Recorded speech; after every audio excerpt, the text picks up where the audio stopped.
tusome neno katika kitabu cha Ephesians chapter 1 verse 3. Ephesians chapter 1 verse 3, in Jesus mighty name. Mungu ametupea neema kwa sababu ni kipawa ambacho Bwana amepeana ndio tuweze kumfanyia kazi, tuweze kuhudumu na maisha yetu pia iweze kuendelea. Biblia inasema hivi in New English Translation, Ephesians chapter 1 verse 3, blessed is the God and the Father of our Lord Jesus Christ, who has blessed us with every spiritual blessing in the heavenly realms in Christ. Kubarikiwa ni Mungu ambaye ametubariki na baraka zote za rohoni. Bwana Yesu asifiwe sana. We have all spiritual blessing. The Bible says that he has blessed us with all spiritual blessing. Baraka zote za rohoni. Hallelujah. And I think I believe because grace ni Mungu upeana, it is part of the spiritual blessing that God has given us. Hallelujah. Ni part ya baraka za rohoni ambazo Mungu amepeana na ametupea. Hallelujah. So when we talk about grace, we are talking about a gift of God. The power that God has given us. A transformative power within us. Neema ambayo inafanya tuendelee na maisha. Unaweza kuta mtu amefinyika na maisha, lakini pia upate mwingine mambo yake haiko sawa, lakini anakuambia jinsi nilivyo ni neema. Hallelujah. It is grace that is carrying me. It is grace that is making me the way I am. Paul is saying, I am the way I am because of the grace of God. Hallelujah. Niko jinsi nilivyo kwa sababu ya neema. Jinsi nimevaa ni neema tu. Hallelujah. Nikevaa vizuri kuliko hivi. Wabagoge. Bwana Yesu asifiwe. Lakini hivyo tu niko. Hivyo tu uko frank is the grace of God. Hallelujah. Hivyo tu uko pahali umeketi hapo ni neema tu ya Mungu. Bwana Yesu asifiwe. 2 Peter chapter 3 verse 17. 2 Peter, I want to lay a foundation kidogo katika jina la Yesu Kristo. 2 Peter chapter 3 verse 17 and 18. 17 and 18 nasema, therefore, dear friends, since you have been forewarned, be on your guard, that you do not be led astray by the error of these unprincipled men and fall from your grasp on the truth. Verse 18, our key verse. But grow in the grace and knowledge of our Lord and Savior Jesus Christ. To him be the honor now and eternal, until eternal day. The Bible says, but grow in the grace. Tukue katika neema. Hallelujah. Na kwa sababu Mungu ameachilia neema, kufika kwako leo kwa ibada ni neema. Vile ulivyo na maisha yako vile inaenda ni neema. Mungu atamani tukue katika neema. Bwana Yesu asifiwe sana. Neema hata wakati kuna kiangazi itatushikilia. Hata wakati kuna ukavu neema itatubeba. The grace will carry us.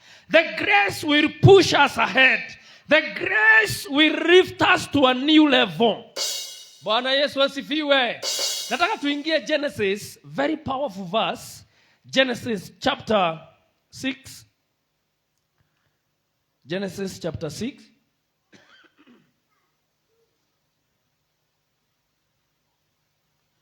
Genesis chapter 6 verse 1 to 8.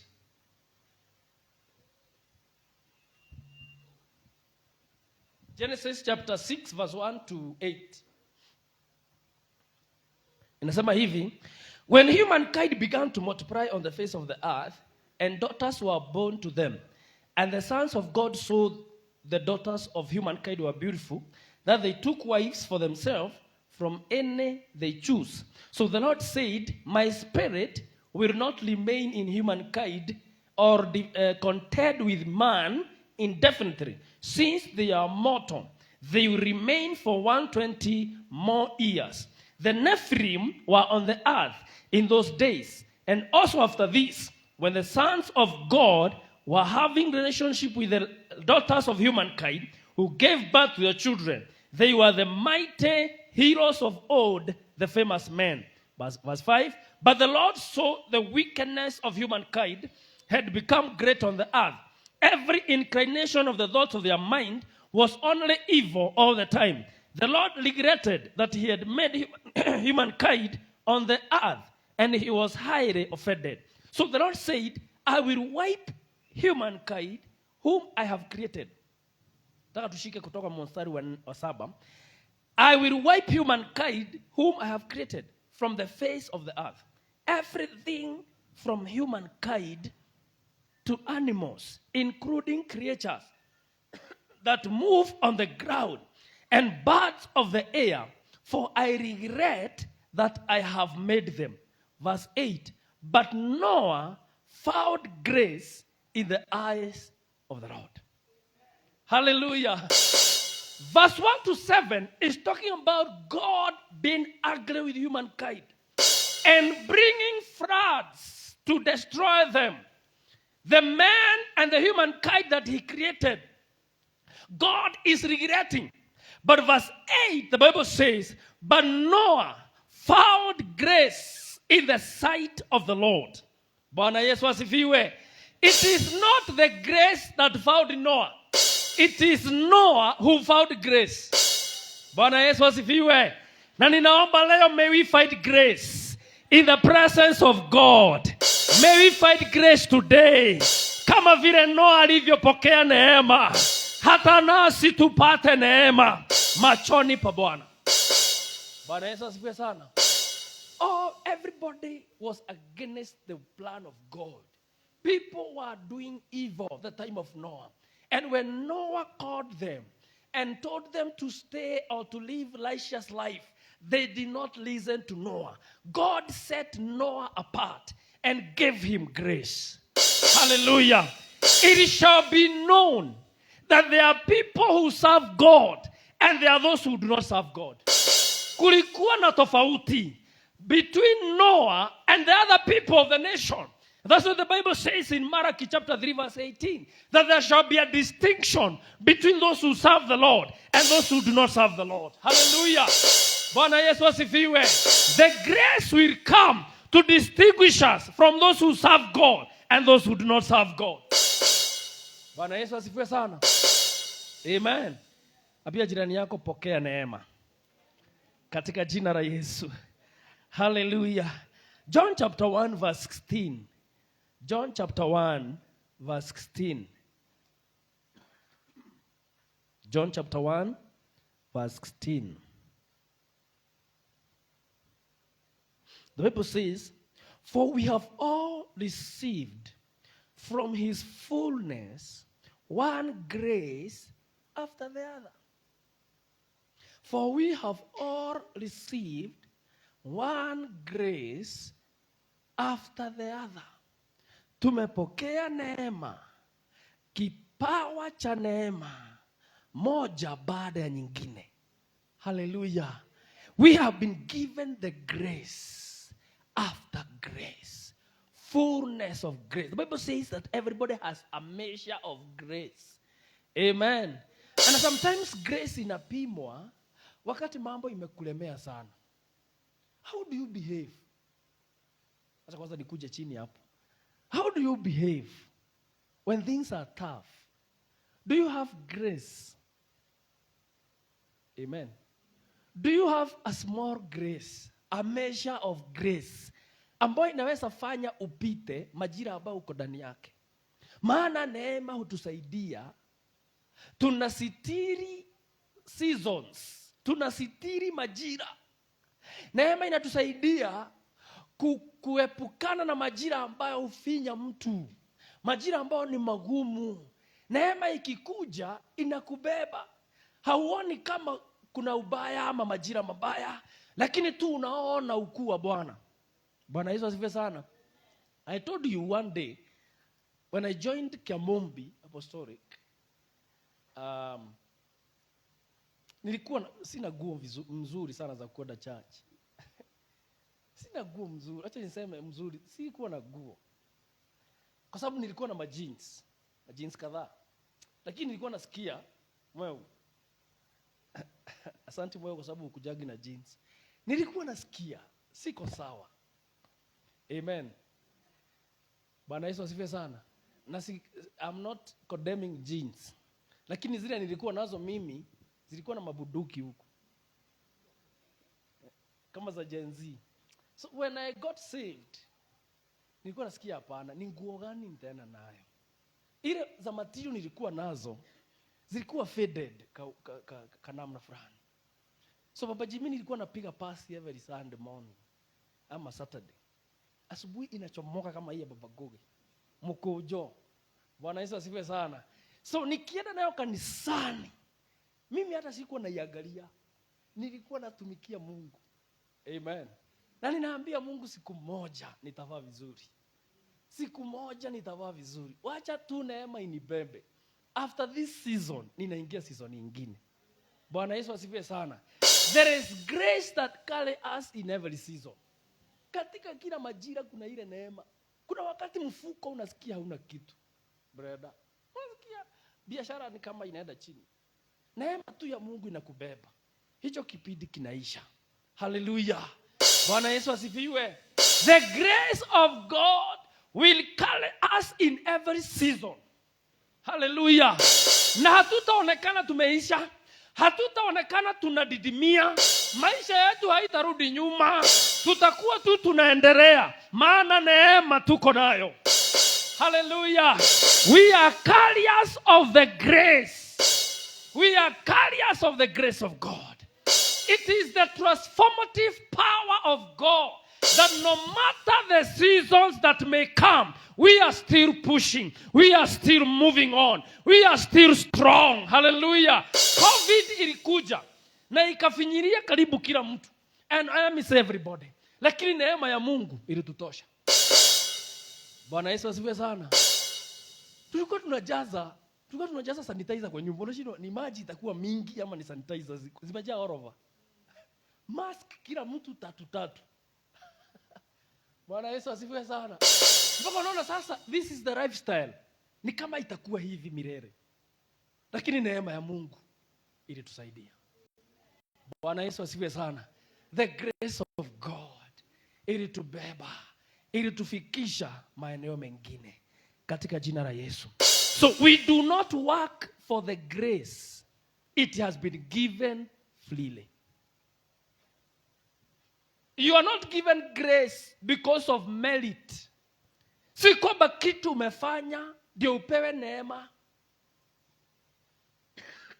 Bwana Yesu asifiwe. It is not that you have done anything good to receive the grace. It is a gift from God. Hallelujah. And it will make us shine even in darkest moment. Ayubu alikuwa na neema. Maana vitu zake zimeisha. Mali yake imeisha.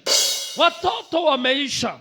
Mke wake anamwambia sasa, pahali imefika, laani Mungu ufe. Everybody was against. Alikuwa na marafiki watatu. Mmoja alikuwa anaitwa Zopa, Bildad. All the friends, they came against Job. Lakini the Bible says, Ayubu alikuwa anajitia nguvu katika Bwana. Alipokea neema katika majira hayo. Kwa hivyo neema ikitushukia, even in darkest moment, we are promised that we are going to come out strong. Hallelujah. Kuna mambo ambayo inakufika ama inakujia na inakuwa kwamba ni kama darkest moment of your life. Everybody has an agony process in life. Everybody has a darkest part of his life or her life. Amen. Lakini hiyo wakati ikifika kama Ayubu, neema inakufikisha mpaka nafasi ingine. The Bible says, kutoka Job chapter 1 up to Job 37, there is nowhere God is speaking in the book of Job. Na si kwamba Mungu hakuwa naona. Alikuwa naona kile Job anapitia. But chapter 1 to chapter 37, na huo ni muda mrefu sana.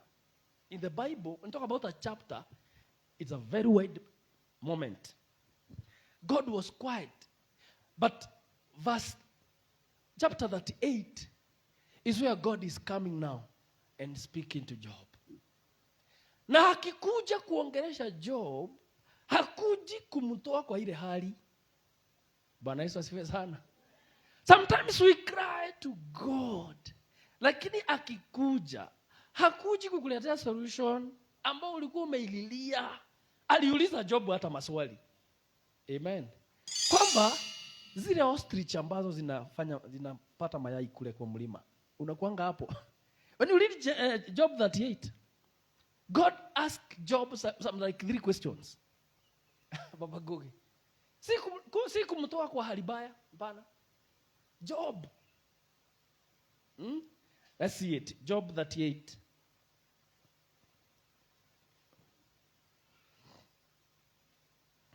Job 38 verse 1 inasema, then the Lord answered Job out of the storm. Who is this who darkens counsel with words without knowledge? Get ready for task like a man. I will question you. Akamwambia jiweke vizuri kama mwanaume. Nikuuliza maswali. And number 1, where were you when I laid the foundation of the earth? Tell me if you possess the understanding. Verse 7. When the morning stars sang in chorus, and all the sons of God shouted for joy, where were you? Verse 12. Have you ever in your life commanded the morning? So God is coming to Job with questions. Anakuja kumuuliza swali. Akigojea majibu, anakuta Mungu anamwandalia maswali. Bwana Yesu asifiwe sana. And I want us to connect with Corinthians, 2 Corinthians chapter 12. I want us to connect with that verse. 2 Corinthians chapter 12, verse 9.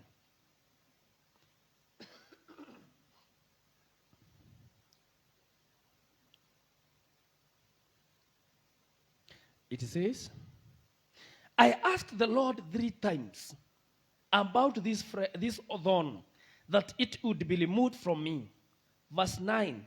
But the Lord said, my grace is enough for you, is sufficient for you, for my power is made perfect in your weakness. Bwana Yesu asifiwe sana. Paul had a thorn in the flesh. Inaweza kuwa kwamba si mwiba wa kawaida ulikuwa kwa Pauli. Labda ni mambo ya maisha kama ya Ayubu. Jambo ambalo linamsukuma. So Paul wanted God to remove thorn in the flesh. Mwimba katika mwili wake ambao hatujui ni mwimba wa aina gani. Lakini Mungu anamwambia, my grace will be sufficient for you. Hallelujah. Bwana Yesu asifiwe. Anatarajia atolewe ule mwimba ama ile hali iondolewe.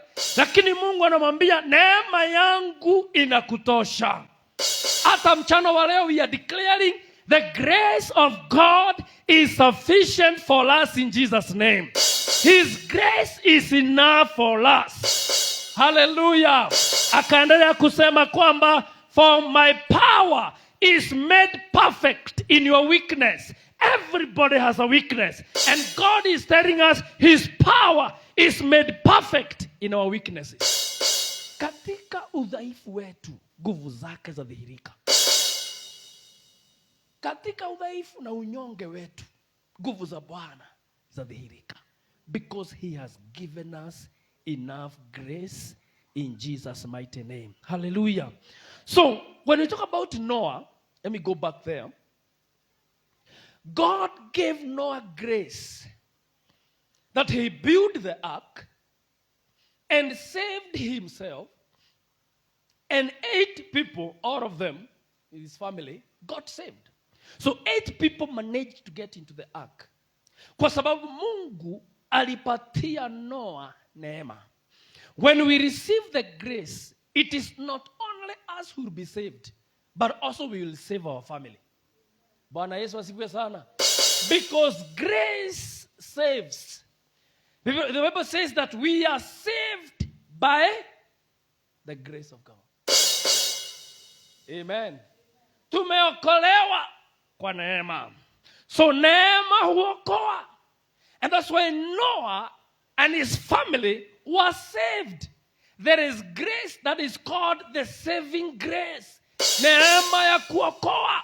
Na ninaomba katika jina la Yesu that anytime you find yourself pahali pa kuokolewa, Mungu akupe neema katika jina la Yesu. The saving grace be upon you in Jesus' name. Many have struggled for years. There is something they are fighting with. They need grace. Kuna watu dunia hii, they are going through a lot. In businesses, in families, in whatever they are doing, they are facing a lot of hardship. But when grace is released, the life becomes easy for them. They stop struggling. Bwana Yesu asifiwe sana. So when grace comes, it makes us to stop struggling. Kuna watu wanateseka katika maisha. They are looking for a solution. They are looking for a way out. Bwana Yesu asifiwe sana.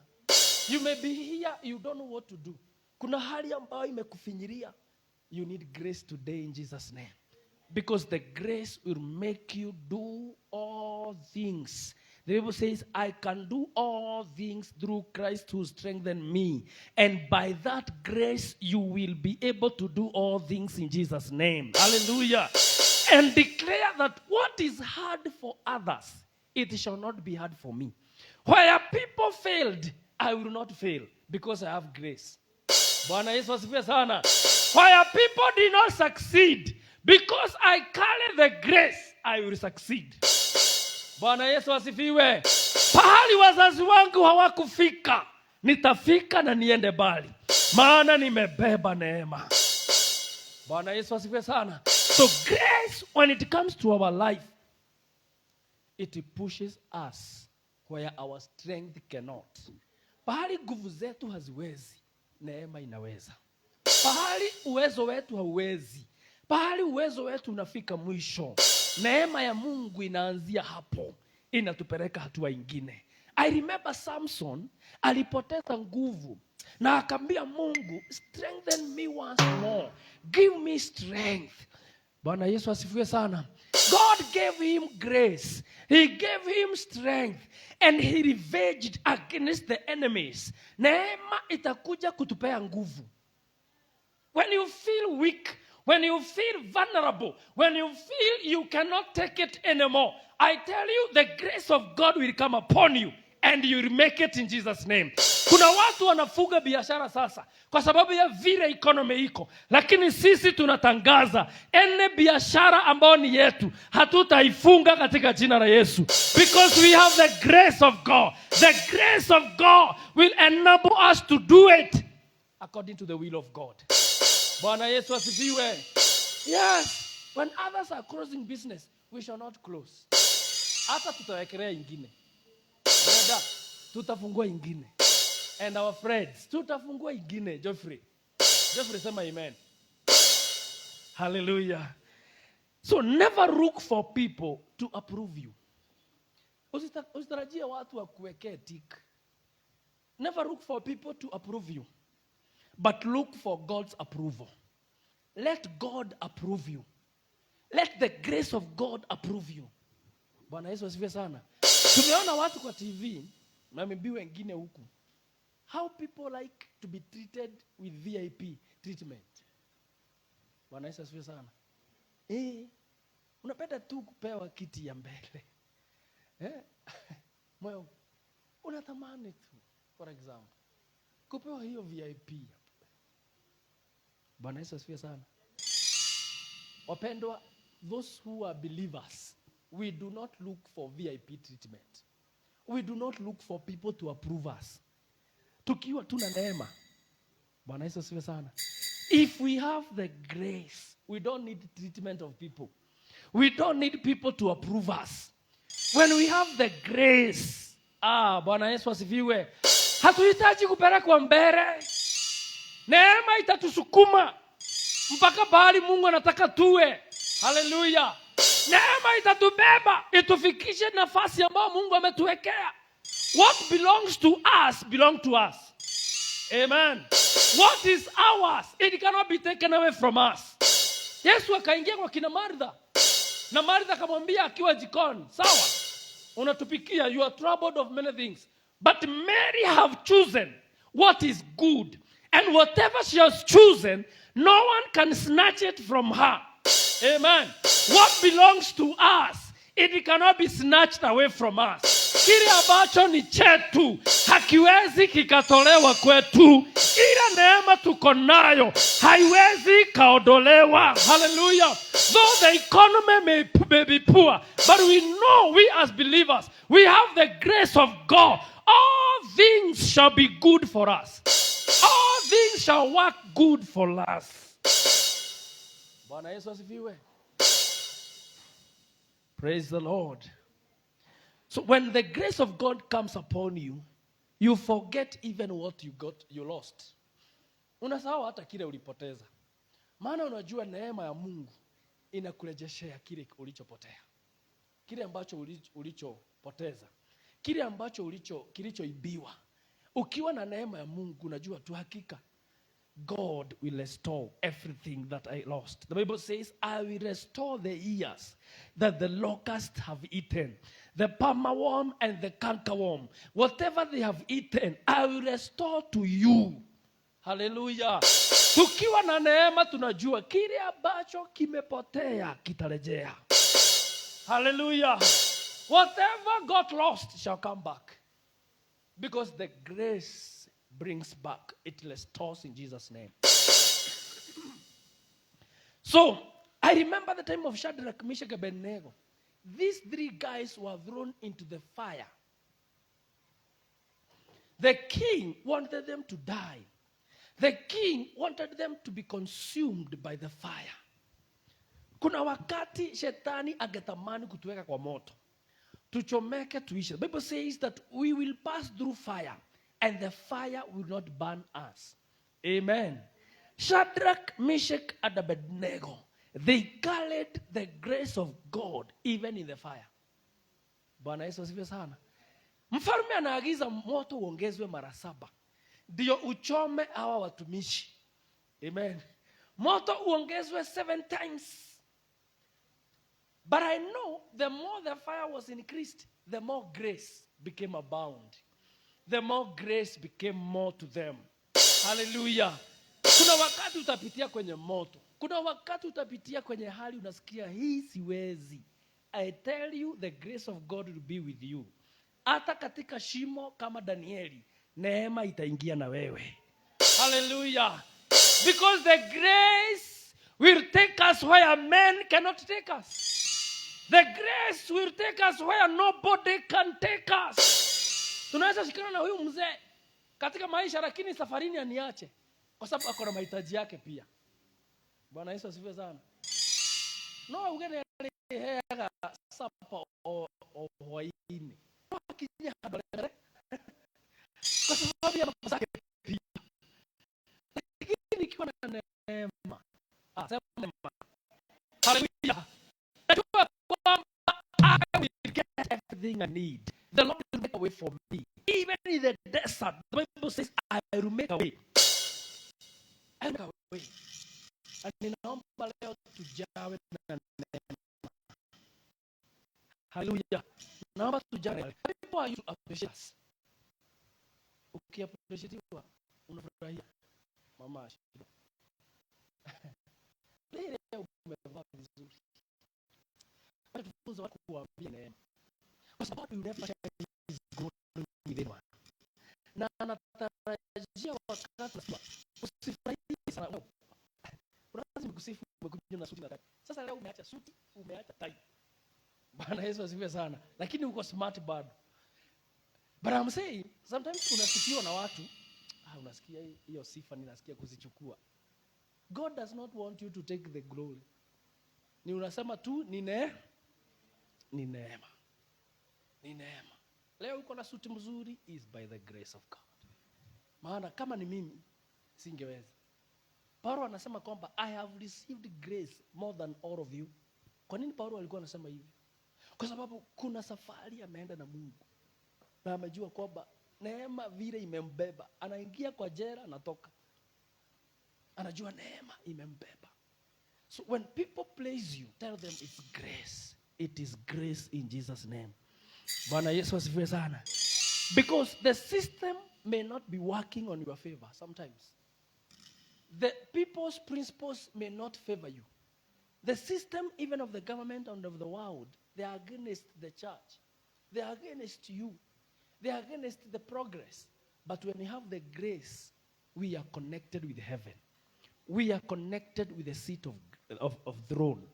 In Jesus' mighty name. Hallelujah. Watu wengine hata watakuacha.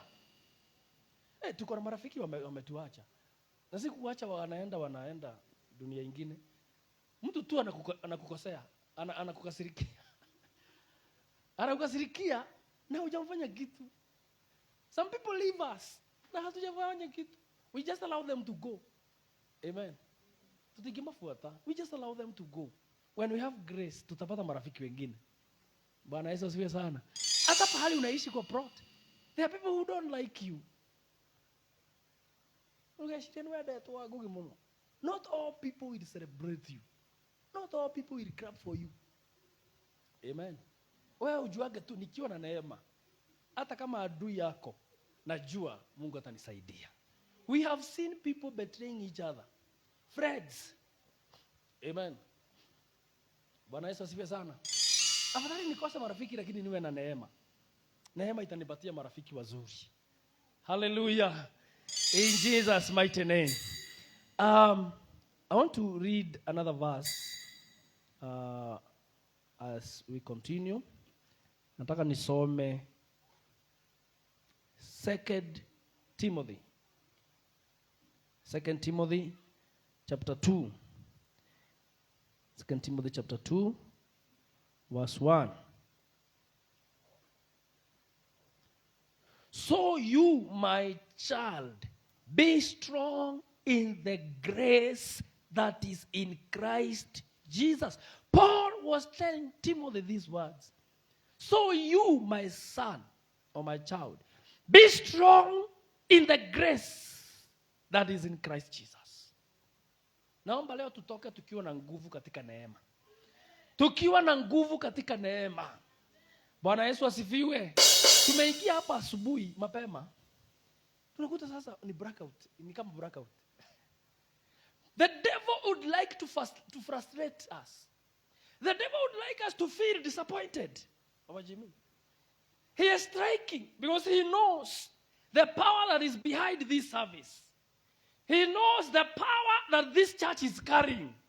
Bwana Yesu asifiwe. So the devil would like to frustrate you each and every day. Lakini lazima uwe strong in the grace. Hallelujah. Na ninaomba hii kwa kanisa. May we be strong in the grace. Hallelujah. Zikuje stima ama zizikuje. May we be strong in the grace. Bwana Yesu asifiwe. Hata huyo jirani yako ambaye umeketi na yeye ajue kwamba anastahili kuwa na nguvu katika neema. Mambo hukuja. Mungu amenifunza kwamba mambo hukuja. Na wakati mambo inakuja, nahitaji neema. Nahitaji neema. Kuna wakati mambo inakaa vile sitaki. Ningetaka hivi, lakini mambo inakaa hivi. Sometimes things stay the way I want them to stay. And God is looking at us. Are we going to give up? Are we going to lose hope? Are we going to cry? Are we going to ask God questions? Kuna watu siku hizi wamekasirikia Mungu because of the things they have passed through. Bwana Yesu asifiwe sana. We need grace at a time like that. Kwamba siko sawa lakini najikaza katika Bwana. Bwana Yesu asifiwe sana.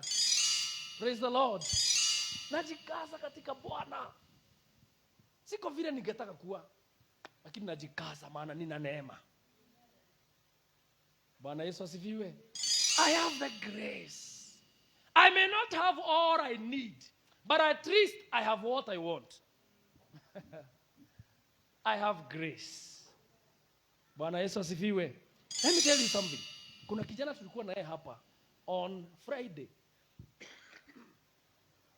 Huyo kijana akaniambia kwamba ameconnectiwa kwa tajiri fulani ambaye anajenga apartment. Afanye quotation ya dirisha na milango. And that guy is a born again. Akaandika a good quotation.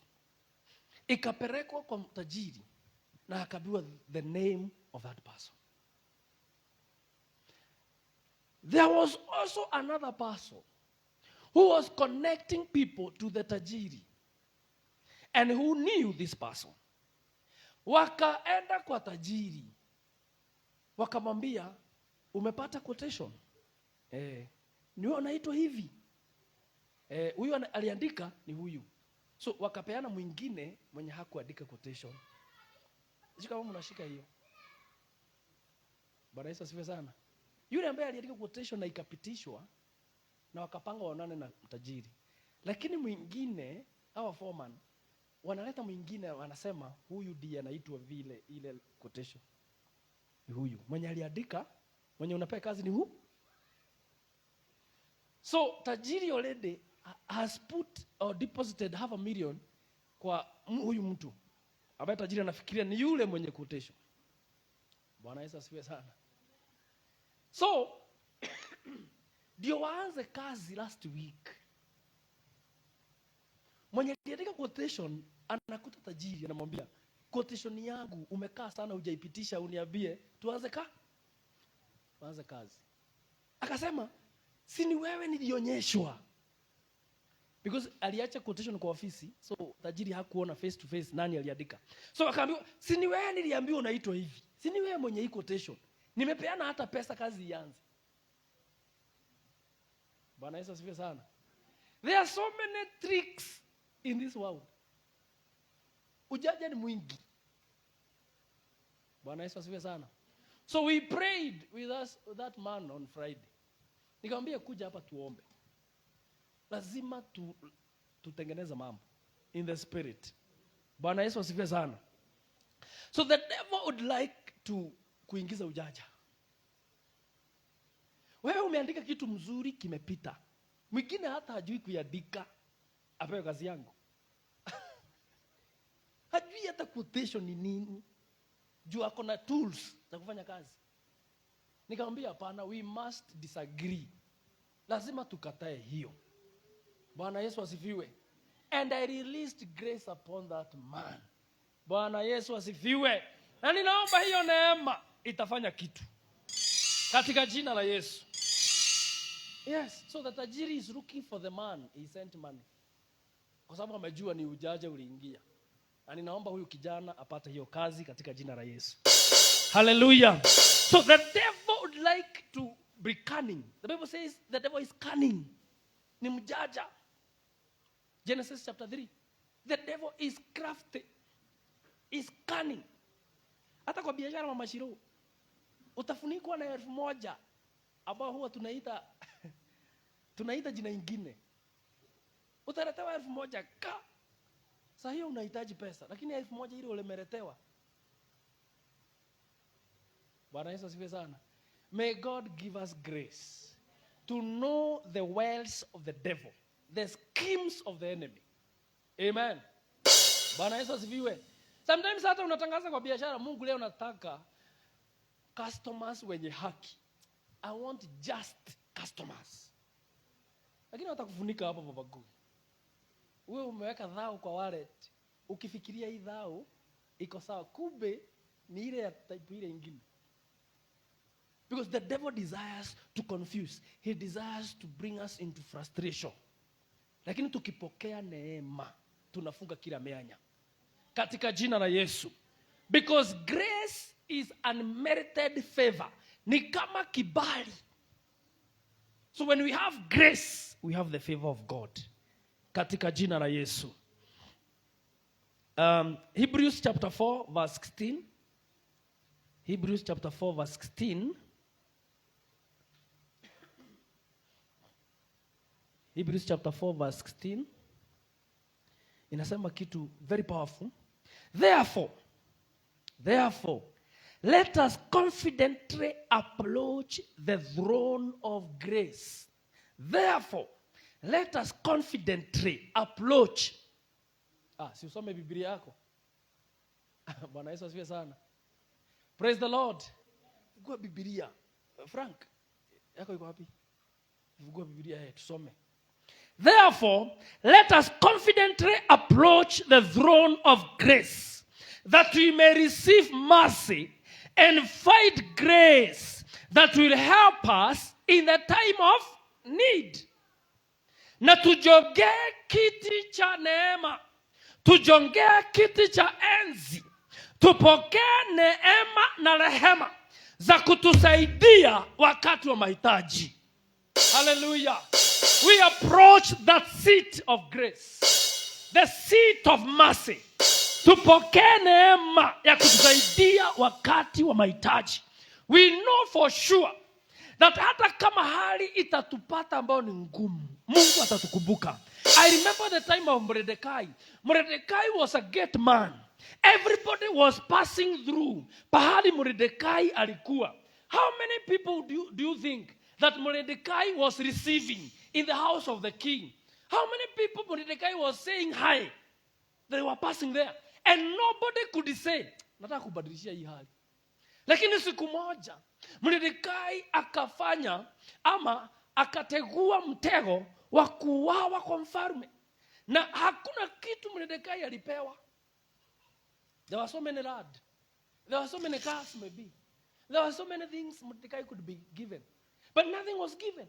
But only a writing was written on a book that this man ndiye alifichua siri ya kuuawa kwa mfalme. And the Bible says one night mfalme akakosa kulala. Akaitisha kitabu ambacho ni cha kumbukumbu. Akiwa anaangalia pahali akasoma, pahali ambapo Mordecai alizuia kuuawa kwake. Hallelujah. Whatever little we do, it may not be recognized by people.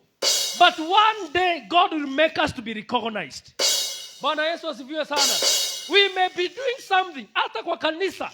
Kile ambacho unafanya unaona kwamba hakionekani, hakijulikani, lakini at the timing of God lazima Mungu atakuinua. Bwana Yesu asifiwe.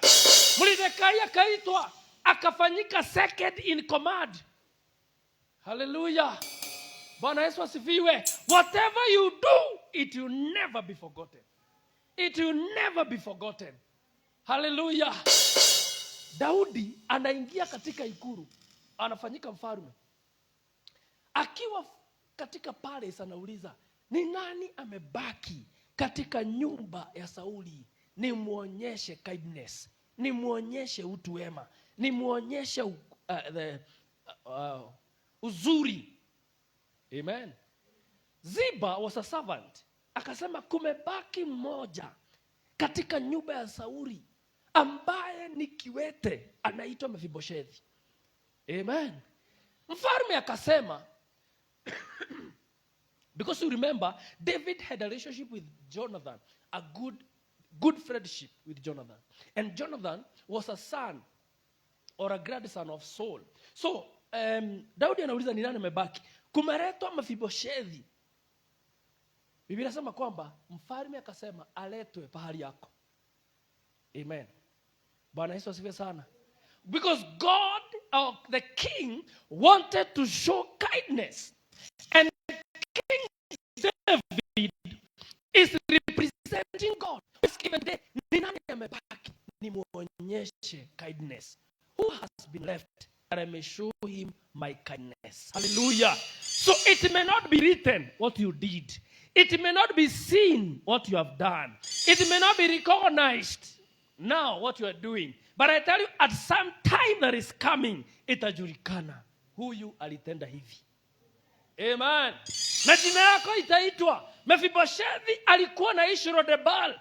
Wale translators wanasema Lodebal was in the reserve.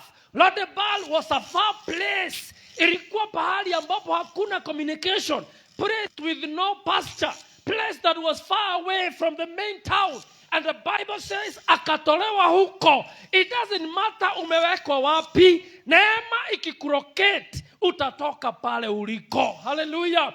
When the grace of God locate you, you shall be brought from the far end, uletwe mpaka pahali Mungu anataka uwe. Bwana Yesu asifiwe sana.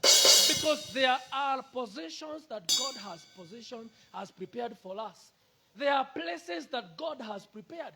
There are levels that Mungu ametupangia. Na niwaambie kwamba pahali huko si pazuri kuliko pahali Mungu anakupangia. There is another better place than where you are. There is another better level than where you are. There is a better salary than what you are receiving. Hallelujah. Ni kushikamana na bingu na kutangaza kwamba neema ya Mungu itanibeba in Jesus name. I want to give you 6 points, then I add the preaching ambayo neema inafanya. Number 1, the grace protects. Number 1, the grace protects. The grace protects. It protected Noah and his family. Amen. The Bible says in the book of Isaiah 54, it is God who has given the blacksmith the ability to make weapons. Mungu ndiye anapeana ujuzi wa kutengeneza silaha. But in verse 17 says, but no weapon fashioned against you shall prosper. Bwana Yesu asifiwe sana. So the grace of God protected Noah in the ark. Ni neema ilisababisha Noah asiishe pamoja na wengine. Number 2, grace distinguishes. The grace of God distinguishes. It makes you unique. It picks you among many. Inakuchagua katikati ya wengi. The grace distinguishes you. Inakuchagua baadhi ya wengi, unafanyika wewe ndiye uko shortlisted. There are people who are asking for jobs. Na wengine huwa wanasoma gazeti. Wanasoma zile kazi ambazo zimepeanwa pale kwa gazeti. And they send their application to the emails. Na unakuta sometimes the company is giving people who applied. Na wanasema it's like 3,000 people who applied for a certain job. Lakini kulikuwa unahitajika 10. But 3,000 applied. Bwana Yesu asifiwe sana. So what locates you within the 3,000? Ati kwa 3,000 people umepatikana ni neema. Bwana Yesu asifiwe sana. The grace distinguishes you. It picks you among many. Inakuchukua wewe. Hallelujah. Number 3, grace empowers. Neema inatutia nguvu. Neema inatujaza nguvu. The grace of God empowers. It does not make us weak. Remember how Noah built the ark? Sijui Noah alijenga aje. Nowhere the Bible says alisaidiwa. It talks about Noah built the ark. It is not Noah and his family. Noah built the ark. The strength that Noah gotten to build the ark, ilitoka wapi? It is the grace that empowered Noah. Bwana Yesu asifiwe sana. Praise the Lord. Labda alikuwa anaenda msituni peke yake kukata miti. Biblia inasema kwamba the ark ilikuwa pia na imesiriwa vizuri maji isiingie. Amen. Noah alitoa wapi gamu ya kusir the ark maji isiingie? Mungu alipatia Noah grace. Hallelujah. He gave him power to do all that. Kujenga, kutengeneza miti, kutafuta bitumen hii ya kushikanisha kwamba maji isiingie katika safina. Grace give us power. it gives us energy to do extraordinary. Amen. It empowers us to fulfill our destiny. Number 4, grace raises. Inainua. Grace lifts. It lifts. Neema inainua. Mweo. The grace lifts. Where people failed, unakuta kwamba ukiwa na neema, you succeed. Amen. What separates you with other men and women? Nini huwa kinakutenganisha wewe na wale wengine? It is grace. It is grace that separates you from other men. It is grace that lifts you. Noah built something or ark that nobody had built it again. Hakuna mtu kwa Biblia alikuwa amejenga ark. It is Noah. It is a record. Noah aliweka record. Hakuna mwingine kwa Biblia alitengeneza safina. Na si kwamba hakukuwa na maji, hata bereni maybe. But the Bible underlines about Noah. So neema ikikuinua, you can do anything for God. You can do anything in Jesus' name. Hallelujah. Verse 5, grace preserves. Neema inafanya uhifadhiwe. It preserves you. Because the time of Noah, everybody was drained or drowned by the water. Kila mtu alibebwa na maji. But only 8 people in the family of Noah were saved. So the grace will preserve you. So God can seclude you in a place where na familia were preserved. So God made sure that Noah and his family is preserved in the ark. It is because of the grace that Noah found. Amen. Bwana Yesu asifiwe. Number 6, the last one. The grace reposition you.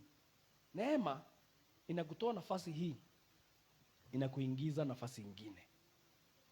Kama ni kazini, inakutoa hii level, inakupeleka hii level nyingine.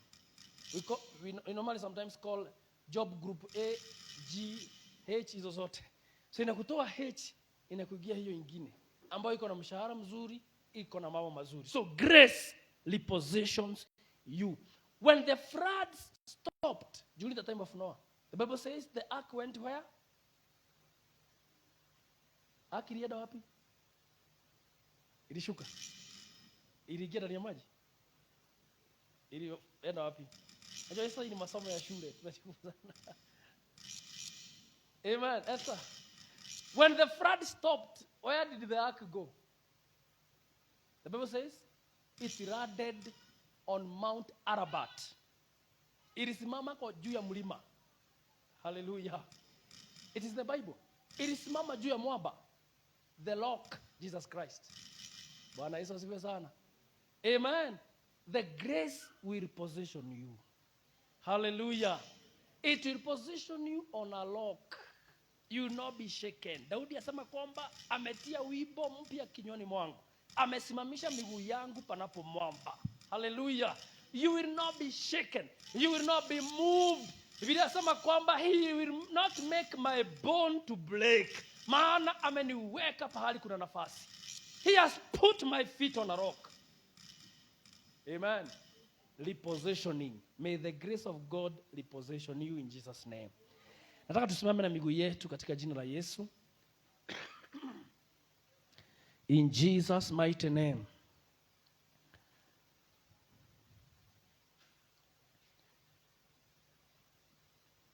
In Jesus' name. So, the grace of God is supernatural enablement. Unawezeshwa katika hali ya kiungu. It is supernatural favor. It is supernatural kindness. Na ninaomba leo neema ituinue juu. Neema ituweke level ingine. Katika jina la Yesu Kristo. Kuna kitu umeombea kwa muda.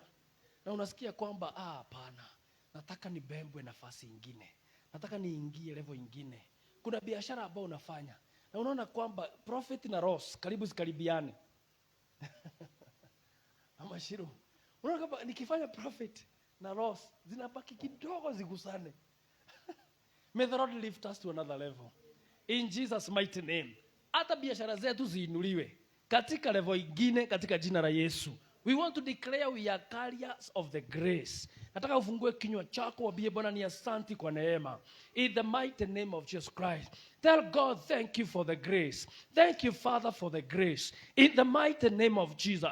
Kwamba wakati ninasikia niko chini, neema yako imenibeba. Wakati nasikia kwamba nimefika mwisho, it is your grace that have refreshed me. It is your grace that has carried me. Wakati ninafanya kazi ambayo ninafanya, oh my God, may your grace reposition me. May your grace distinguish me. In the mighty name of Jesus.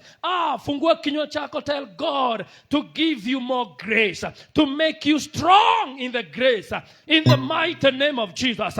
Neema tukiwa nayo, hatutaona kuachiliwa, hatutaona majaribu, lakini tutaona mkono wa Bwana. Tukiwa na neema, sisi ni zaidi ya washindi. Tukiwa na neema, tutaenda mbali. Tukiwa na neema, we shall make it in life. In the name of Jesus. Devil, we give you no space. Devil, we give you no space. And we declare today, we are receiving the grace of God. The Bible says in the fullness of God, we have received grace after the other. In the name of Jesus Christ. Mpendwa, pokea neema zaidi. Pokea neema ya kuinuliwa. Pokea neema ya afya. Neema ya utajiri. Neema ya amani ya Bwana. Neema ya kufanyia Mungu kazi. Neema ya kazini mwako. Receive the grace in the name of Jesus. The Bible says that Noah, God enabled him to do the work of the ark. Hata sasa ninaomba Mungu akuwezeshe kufanya kitu ambacho hakijawahi fanywa katika jina la Yesu Kristo. Hakuna yeyote alikuwa amejenga ark, lakini Mungu akawezesha Noah. Hata wewe pokea neema ya kuanzisha kitu ambacho hujawahi fanya, ya kuanzisha biashara ambayo hujawahi anzisha katika jina la Yesu. By the power of God, receive the grace of God. Receive the grace of God. Receive the grace of God in the mighty name of Jesus. Father, we thank you. We give you praise and we give you the glory. I want to pray with somebody ambaye nasikia kwamba ni kama amefika mwisho. Kuna jambo ambalo limekufinya. Unasikia kwamba Mungu usipokuja, usiponitia nguvu, usiponipe neema, I will not make it in this situation. In the name of Jesus Christ. Kuna hali ambayo unangojea Bwana aonyeshe mkono wake, adhihirishe nguvu zake. You need grace that will make you to sail through, that will make you to prevail. In the name of Jesus Christ. Ni kweli hali inaweza kuwa ngumu, lakini ukipokea neema, hautaona ugumu katika jina la Yesu. God is repositioning us again. Hatutaona ugumu, hatutaona economy, hatutalia hakuna pesa. Tukiwa na neema, tutaona neema za Mungu, tutaona kibali, tutaona nguvu za Bwana, tutaona ni mkono wa Mungu katika jina la Yesu Kristo. Lord, we pray that you do a new thing now in the name of Jesus Christ. Father, we thank you and we give you the praise. We give you the glory. Kama uko hapo, just bali uko, just lift up your hand. We pray together that you may receive the grace of God, that the Lord will make you strong in the grace. Kuna mambo maybe imekupata na unashindwa itatokea aje. I want to tell you, the grace of God will empower you in a great way in the name of Jesus. Just lift up your hand. We pray together with you.